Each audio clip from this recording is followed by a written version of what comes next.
Kale bambi nawe gyewale. Yeah.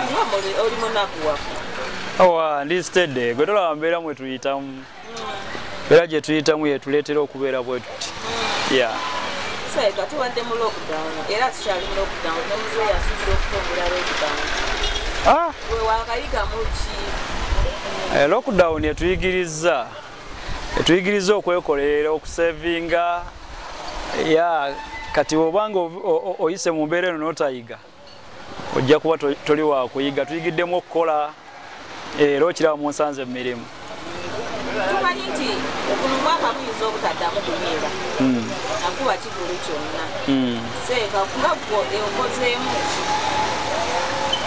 Nze kati tukoleddemu bizinesi zaffe ez'enjawulo ng'oggyeko eky'okuyimba kuba kati tulabye embeera mwe tuyise tebadde nnyangu.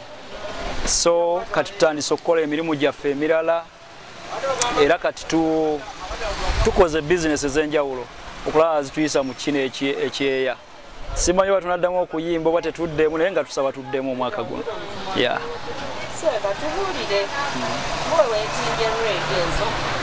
Red just kunyumirwa kakala kannyumidde n'enkambala. Yeah. Tuwulira ebigambo ebiyitirivu mwagala kufuna ku ssente kituufu wazirabyeeko? Ssente ki?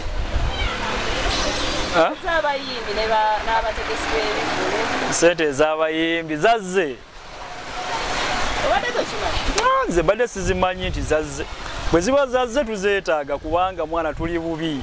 Kyekituufu okuva lockdown yaggalawo tetukola tetulina we tuyimbira kitegeeza tuliyala. Bwe ziba zizze tuba tuzeeyanza. Yeah. Seeka kirabika oli bubi ennaku zino kwegera eriiso. Obubi mukyate. Musawo?